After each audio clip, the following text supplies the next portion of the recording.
Sinabi ng susunod na lalaban na inasahan na nga raw nila na malakas ang ating bida lalo na't ito ang naging team leader ng Magic University sa natapos na kompetisyon. Kaso nga lang daw ay masyado naman daw nitong minamaliit ang mga estudyante ng kanilang Nanjing University. Naisip ni Fang Ping na mukhang kakaibang araw ang lalaking ito kumpara sa mga una niyang tinalo. Madalang nga lang daw ang pagkakataon na mapalaban siya sa isang karapat-dapat na kalaban, kaya hindi na raw muna niya gagamitin ang kanyang system at ang kanyang sandata para lalo niyang mapahanga ang lahat ng mga nanunood. Ipinaalam ni Fang Ping sa kanyang makakalaban na lalabanan niya raw ito ng walang sandata. Nagsimula ng maglaban ang dalawa gamit ang magkabila nilang kamao. Parehas na lumayo ang dalawa sa isa't isa para makagawa sila ng mabilisang plano. Naisip ni Fang Ping na napakatigas nga raw ng kamao ng kanyang kalaban. Hindi rin daw biro ang lakas ng vitality na inilalabas nito sa bawat pinapakawalan nitong suntok. Sumugod na muli ang lalaki para atakihin ang ating bida. Habang papasugod ang lalaki ay nagsagawa naman ng pag-atake si Fang Ping gamit ang kanan niyang paa. Hindi naging matagumpay ang kanyang pag-atake bagkus ay nalagay pa siya sa alanganin noong mahuli ng kanyang kalaban ang ipinangsipa niyang paa. Agad na ginamit ng ating bida ang kaliwa nitong paa para makawala siya sa kanyang kalaban. Napaatras ang lalaki nang dahil sa lakas ng pagkakasipa ni Fang Ping. Agad na sumugod ang lalaki noong makita nito na wala pa rin sa maayos na balanse ang katawan ng ating bida. Nainis si Fang Ping dahil hindi na niya nga raw ito maiiwasan. Tumama ang suntok na pinakawalan ng lalaki sa mismong mukha ng ating bida. Tumalsik si Fang Ping ng ilang distansya nang dahil sa lakas ng suntok ng kanyang kalaban. Nagtaka si Advisor Bai Rauxi kung sino raw ang lalaki na kalaban ni Fang Ping, mukhang may karanasan na nga raw ito na mapasabak sa mga matitinding laban. Sinabi ni Wang Jinyang na tama raw nang hinala si Advisor Bai Rauxi, ang lalaki nga raw na kalaban ngayon ng ating bida ay si Gu Xiong at nagmula nga raw ito sa isang pamilya ng mga militar.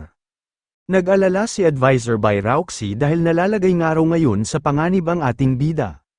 Sumugod na ulit si Gu Xiong habang sinasabihan si Fang Ping ng napakahina nga raw nito. Agad namang bumangon ang ating bida at sinabihan si Gu Xiong nang wag nga raw nitong iisipin na natatakot siya dito. Nagsalpukan ang mga kanang kamay na pinakawalan ng dalawang magkatunggali.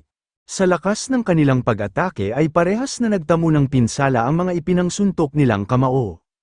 Naramdaman ng mga nanunood ang lakas at tindi ng nangyayaring labanan. Naisip ni Chen Yangxi na nakakatakot nga raw ang labanang ito, halos kasing tunog ng araw ng mga nagsasalpukang bakal ang naidudulot na tunog sa tuwing nagtatama ang kanilang mga kamao. Sinabi ni Governor General Zhang Dingnan na hindi niya raw inasahan na ganitong klase ng laban ang kanyang masasaksihan. Tinanong ni Wang Jing kung nagulat ba raw si Zhang Dingnan sa lakas na ipinapakita ni Fang Ping. Ipinagmalaki niya na hindi nga lang daw basta nakaasa sa mga resources ang mga estudyante ng kanilang Magic University. Kung wala nga raw lakas ng loob si Fang Ping na makipaglaban ng walang sandata ay hindi nga raw ito kikilalanin bilang numero 1 sa lahat ng mga freshmen. Sinabi ni Wang Jing na mas mabuti raw kung gawin na lang nilang tabla ang laban, kapag nagpatuloy pa nga raw ang mga ito ay baka magtamo pa ang mga ito ng matinding pinsala. Sinabihan ni Zhang Dingnan si Wang Jing nang maghintay pa raw sila ng ilan pang minuto. Hinamon ng ating bida ang kalaban niyang si Gu Xiong nang sumugod ng araw ulit ito. Inuntog ni Fang Ping ang ulo ni Gu Xiong habang hawak niya ang magkabila nitong kamay. Nasaktan si Gu Xiong lalo na't hindi pa gaanong katibay ang mga buto nito sa kanyang ulo.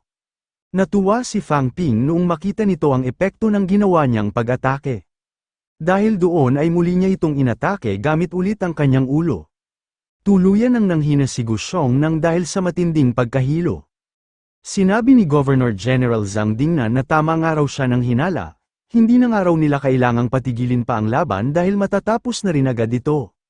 Lumipad ang walang malay na si Gu Xiong matapos itong sipain ng ating bida. Tumilapon ito ng malakas hanggang sa bumagsak na ito sa labas ng arena. Sinabihan ni Fang Ping ang mga taga Nanjing University na paakyatin na raw ng mga ito ang sunod niyang makakalaban. Lumapit si Wang Jinyang at sinabihan ang ating bida na huminto na raw ito sa pakikipaglaban. Napatunayan ng araw nito kung gaano ito kalakas matapos nitong talunin si Gu Xiong. Binanggit ni Fang Ping ang usapan nila ni Wang Jinyang na tuturuan niya ng leksyon ang mga estudyante ng Nanjing University, Makakaya pa niya nga raw tumalo ng ilan pang kalaban. Sinabi ni Wang Jinyang na sapat na raw ang ginawa nito, bukod nga raw doon ay gusto daw ito ngayong makausap ni Governor General Zhang.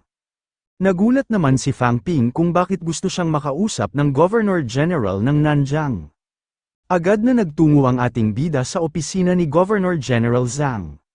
Binanggit ni Zhang Dingnan na mukhang lagi nga raw ginagamit ni Fang Ping ang kanyang teknik na manic explosion sa tuwing nakikipaglaban nito. Hindi naman ito itinanggi ng ating bida, ipinaliwanag niya na bukod daw sa malakas ito ay napakasimple rin lang daw nitong gamitin kaya napapakinabangan niya nga raw ito ng sobra.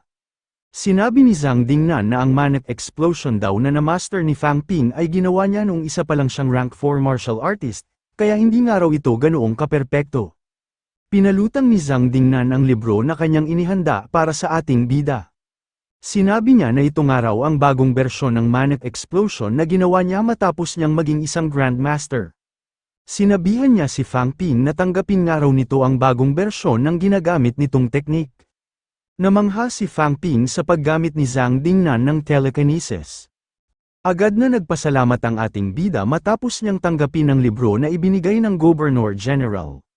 Sinabi ni Zhang Dingnan na yun lang daw ang dahilan kung bakit niya pinatawag si Fang Ping kaya maaari na nga raw itong umalis.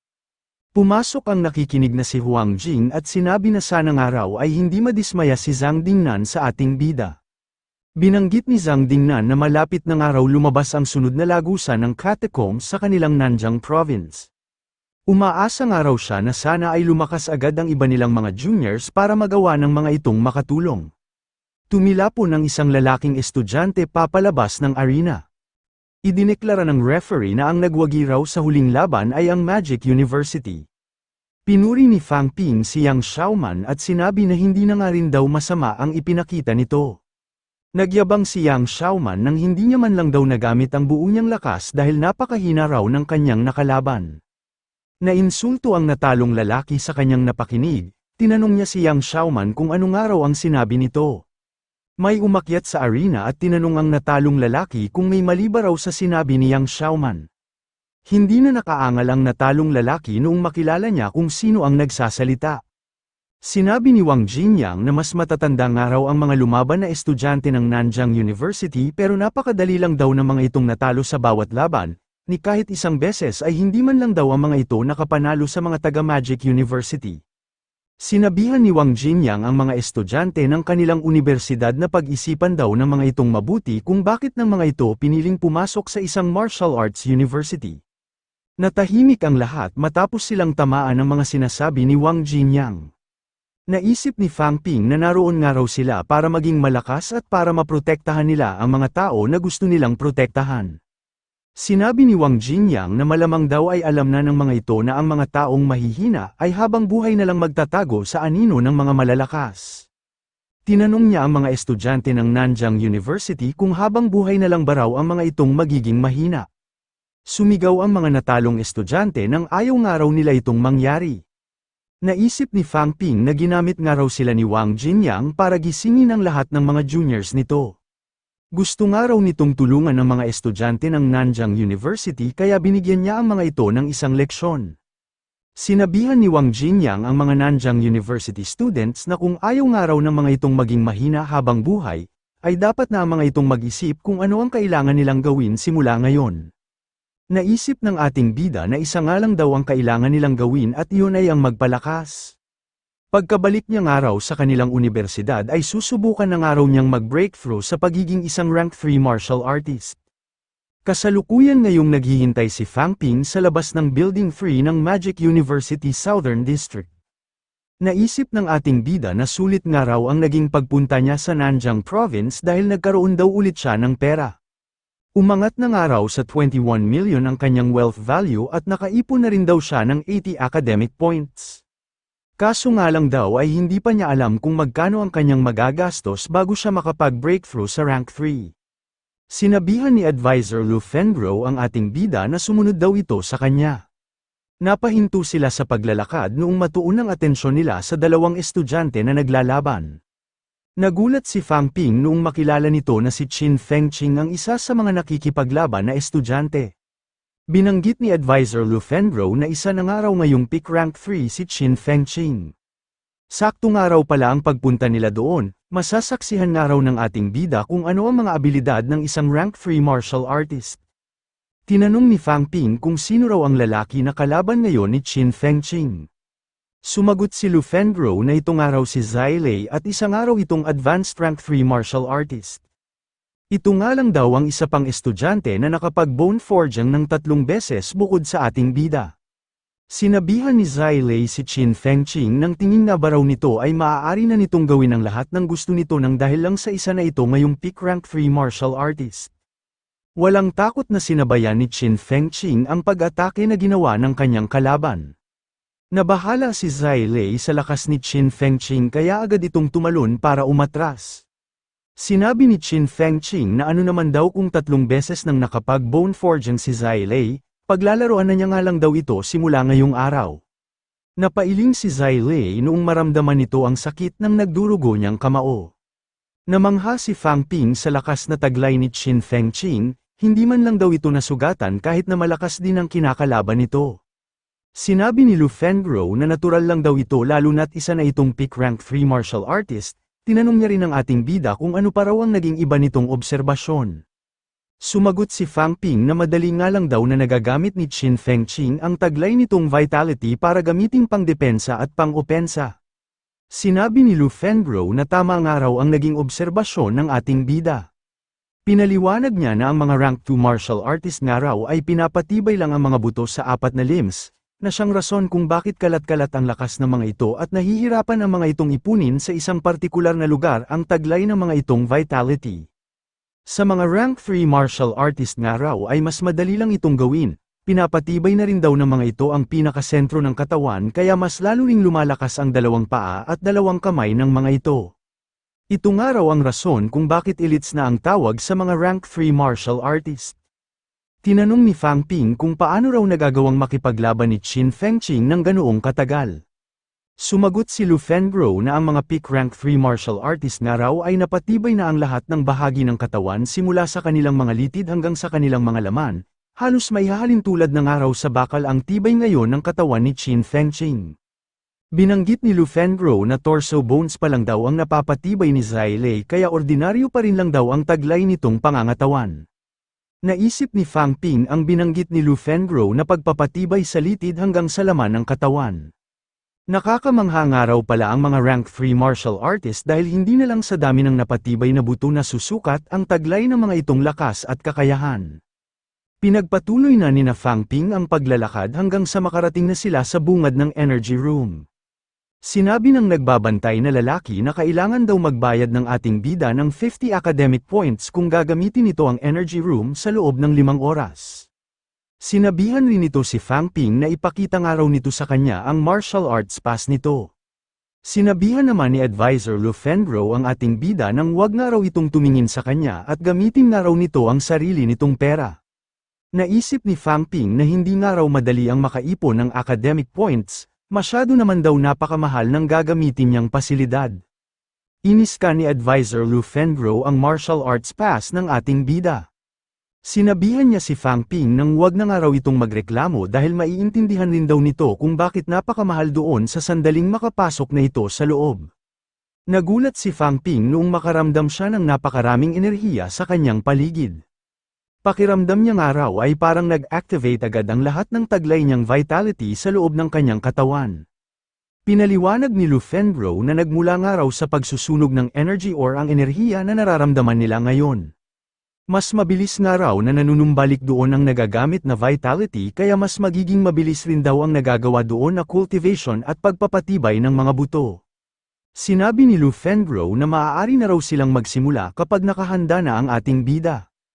Pinaliwanag ni Lu Fenbro na para raw makapag-breakthrough si Fang Ping sa pagiging isang rank 3 martial artist, ay kailangan daw nitong buksan ang lahat ng 26 branched veins ng gulugod nito ng magkakasabay, hindi nga raw ito maaaring tumigil dahil manganganib nga raw ang buhay nito. Pinayuhan niya rin ang ating bida nang wag nga raw itong matataranta kapag nagkaroon nito ng problema dahil naroon naman daw siya para tulungan nito. Nag-focus na si Fang Ping para simulan ang kanyang gagawing pag-breakthrough. Sa mga sandaling ito ay agad na niyang ginawa ang payo na ibinigay ng kanyang teaching advisor. Nagulat si Advisor Lu Fengro sa pag-activate ni Fang Ping ng mental strength para ikonekta sa mga branched veins nito. Tanging mga rank 6 martial artist nga lang daw ang maaaring makaramdam ng presensya ng mental strength. Napaisip siya kung may potensyal ba raw ang ating bida na maging isang grandmaster. Naisip ni Fang Ping na napakadali lang daw pala nito kaysa sa kanyang inaasahan, masyado nga raw siyang kinabahan ng dahil sa mga paalala ng kanyang teaching advisor. Masyadong nakampante si Fang Ping kaya nawala ito sa kanyang focus.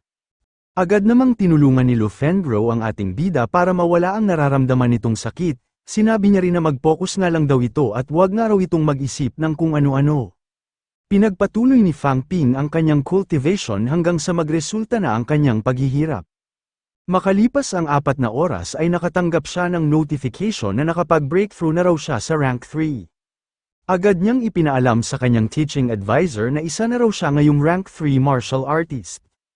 Sinabi ni Advisor Lu Fengro na sulitin na nga lang daw ni Fang Ping ang natitira nitong oras para masanay ito sa bago nitong rank, huwag na rin daw itong masyadong magiging agresibo habang naroon ito sa loob. Nagpaalam na si Advisor Lu Fengro dahil may kailangan pa raw siyang gawin. Nagpasalamat si Fang Ping sa pagtulong sa kanya ng kanyang teaching advisor sa ginawa niyang pag-breakthrough. Naisip ng ating bida na punong-puno nga raw ng enerhiya ang loob ng energy room. Parang sayang nga lang daw kung gagamitin niya lang ang natitira niyang oras para masanay ang kanyang katawan sa bago niyang rank. Bakit nga raw hindi na lang niya samantalahin ang pagkakataong ito para agad siyang makarating sa pagiging isang intermediate rank 3 martial artist? Masyadong napakamahal nga raw ng bawat cultivation room kaya dapat niya nga raw itong masulit ng todo. Nag-focus na ulit si Fang Ping para simulan ang kanyang panibagong pag-breakthrough. Ngunit hindi niya inasahan na magkakaroon siya ng problema nang dahil sa kanyang kapangahasan. Napansin ni Teacher Lee ang paglabas ni Lu Fengro sa loob ng energy room. Naisip niya na mukhang hanggang ngayon nga raw ay nasa loob pa rin ang pasaway niyang kliyente. Napakabilis nga raw ng naging paglakas nito dahil nakakagamit na agad ito ng mga cultivation room, titingnan niya nga raw kung ano na ang level nito ngayon. Habang nagko-cultivate ang ating bida ay muli na naman itong naalala ang kanyang laging napapanaginipan. Agad siyang nangamba dahil hindi nga raw siya maaaring mawala sa kanyang focus. Tuluyan ang nawala sa konsentrasyon ng ating bida hanggang sa nagluwa na ito ng dugo. Kasunod noon ay unti-unti nang nagdilim ang kanyang paningin hanggang sa tuluyan na nga siyang nawalan ng malay. Napaisip si Teacher Lee kung nagsasayang lang ba raw ng oras si Fang Ping, bakit nga raw napakatagal na nitong tahimik sa loob. Nagulat si Teacher Lee noong may isang babae na lumapit sa kanya. Nagtanong ang babae kung naroon ba raw si Teacher Lee para gumawa ng maintenance, sa ngayon nga raw ay wala pa namang problema doon. Nagdahilan si Teacher Lee na kakagaling niya lang daw sa ibang cultivation room kaya tinitingnan niya kung may kailangan pa ba raw siyang ayusin. Sumagot ang babae nang wala naman daw problema ang kanilang energy room pero may tao pa nga raw sa loob nito. Nagpanggap si Teacher Lee na kunwari ay hindi niya ito alam, tinanong niya ang babae kung kailan daw lalabas ang tao na nasa loob ng energy room. Sumagot ang babae nang lampas na nga raw ito sa nakatakdang oras, naroon na raw siya para tawagin ito. Nagulat si Teacher Lee noong marinig nito na lampas na raw sa oras ang ating bida, naisip niya na mukhang may mali nga raw doon. Agad na sinipa ni Teacher Lee ang pintuan ng energy room sa pangamba na baka tama ang kanyang hinala. Pagkabukas ng pinto ay bumungad sa kanila ang walang malay na si Fang Ping. Agad nila itong nilapitan para tingnan kung ano na ang kondisyon nito. Tinanong ng babae si Teacher Lee kung ano na raw ang kanilang gagawin. Sumagot naman si Teacher Lee nang wag na raw itong mag-alala dahil maililigtas pa raw niya ang ating bida. Binuksan ni Teacher Lee ang bibig ni Fang Ping para pakainin ito ng isang pill. Kasunod noon ay ginamit niya rin ang kanyang kapangyarihan para mabilis na maabsorb ng katawan ng ating bida ang nakonsumo nitong gamot. Matapos lang ang ilang segundo ay nagmulat na muli ang mga mata ni Fang Ping. Una niyang nakita ang dalawang pares ng paa, hanggang sa unti-unti na niyang iniangat ang kanyang ulo. Nagulat si Fang Ping noong mapagtanto nito na si Teacher Lee pala ang tao na tumulong sa kanya. Tinanong ni Teacher Lee ang ating bida kung bakit daw ito nagulat. Tingin ba raw nito ay napadpad lang siya sa Magic University para magbenta ng mga items at ng mga pills. Nagpaliwanag si Fang Ping nang hindi niya lang daw inasahan na napakalakas rin daw pala ni Teacher Lee. Matapos ang kanyang pagpapaliwanag ay agad din siyang nagpasalamat. Sinabihan ni Teacher Lee ang ating bida nang wag na nga raw siya nitong bulahin, tama nga lang daw na pasalamatan siya nito sa pagkakataong ito. Nagulat si Fang Ping noong sabihan siya ni Teacher Lee na subukan niya raw suntukin ang sahig ng energy room. Nakinig na lang din ang ating bida sa ipinapagawa ni Teacher Lee, agad niyang inipon sa isa niyang kamao ang vitality ng kanyang katawan. Pagkaipon niya ng sapat na vitality ay doon na niya sinuntok ang sahig ng energy room. Nawasak ng matindi ang bahagi ng sahig na sinuntok ng ating bida. Nagulat ang babae sa kanyang nasaksihan, natuwa naman si Teacher Lee dahil ito mismo ang inaasahan niyang mangyari.